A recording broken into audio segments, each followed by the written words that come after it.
Lalu pada tahun 1897, maka diadakanlah sebuah kongres Zionis pertama di dunia. Apa yang mereka kemudian simpulkan di sana? Kami harus bangun satu negeri untuk orang-orang Yahudi, untuk mewujudkan cita-cita orang-orang zaman dulu bahwa negara Yahudi harus bersatu dan punya satu tempat.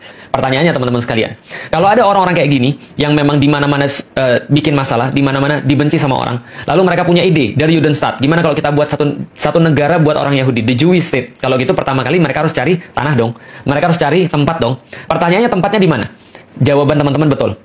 Kalau ada orang Yahudi yang mau nyari tempat untuk dijadikan sebuah negara, karena mereka pikir bahwa negara itu adalah sesuatu yang harus mereka punya untuk mewujudkan cita-cita mereka di masa yang lalu, maka pastilah mereka akan cari tanah yang berhubungan dengan sejarah mereka. Maka mereka fix. Ketika Kongres Zionis itu, mereka mengatakan, kami mau punya tanah, yaitu adalah tanah yang dijanjikan oleh Tuhan bagi kami. Ironis memang, mereka disuruh masuk, mereka nggak mau. Mereka sudah masuk, mereka bikin masalah, diusir sekali oleh kerajaan Babilonia di bawah Nebukadnezar, lalu mereka balik lagi, buat lagi Haikal Sulaiman, dihancurin lagi yang kedua oleh Titus Romawi gara-gara kelakuan mereka juga, lalu kemudian diusir kemana-mana dan mereka nggak bisa balik lagi ke sana untuk melakukan ibadah sesuai dengan keyakinan mereka. Tapi ketika mereka disuruh milih, mereka milih tempat itu lagi. Karena kenapa? Ya karena mereka merasa itu kaitan dengan sejarah mereka, padahal mereka sudah mengabaikan tempat itu in the first place untuk pertama di awal kalinya, gitu kan ya. Nah ini mereka kemudian mau balik lagi ke tanah terjanji.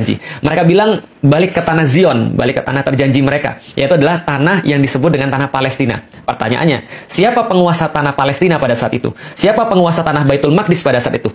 Yang memiliki adalah orang Muslim yang pada saat itu bersatu dalam satu kepemimpinan besar yang dinamakan dengan Khilafah Utsmani. Nah, pemimpin Khilafah Utsmani pada saat itu namanya adalah Abdul Hamid II. Maka datanglah orang-orang Zionis kepada Abdul Hamid II untuk meminta izin. Mereka ingin mendirikan pemukiman untuk orang-orang Yahudi yang akan jadi cikal bakal negara Yahudi.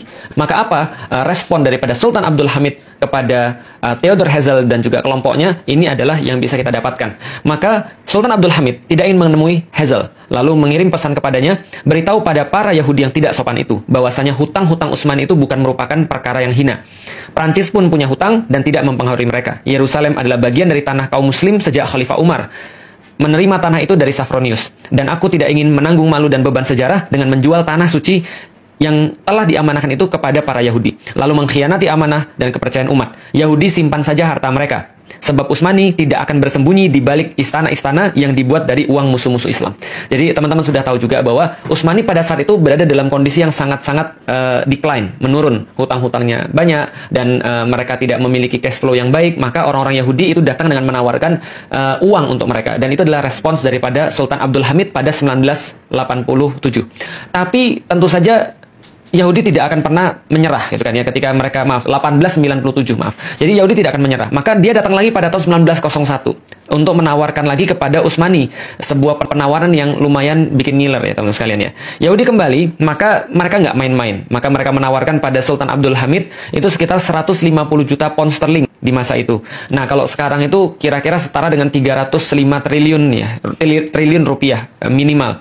Lalu kemudian diberikan lagi bonus kalau misalnya Sultan Abdul Hamid mau memberikan beberapa bidang tanah kepada orang-orang Yahudi untuk mendirikan negaranya itu, maka mereka memberikan bonus membangun Universitas Utsmani dan memberikan juga kapal perang kepada orang-orang Utsmani. Karena mereka sudah punya sponsor, kita tahu namanya Lionel Walter Rothschild atau yang dikenal dengan Sir Lord Rothschild itu. Maka kemudian Abdul Hamid berkata lagi kepada Herzl yang menawarkan tawaran-tawaran itu tadi. Nasihati Dr. Herzl, jangan sekali-kali meneruskan proyek itu. Aku tidak bisa berikan tanah itu karena tanah itu bukan milikku. Tanah itu milik umat muslim yang telah berjihad dan menyiraminya dengan darah mereka. Yahudi silahkan simpan uang mereka. Lalu kemudian Abdul Hamid melanjutkan, jika khilafah Islam dimusnahkan pada satu hari, mereka boleh mengambil tanah itu tanpa bayar.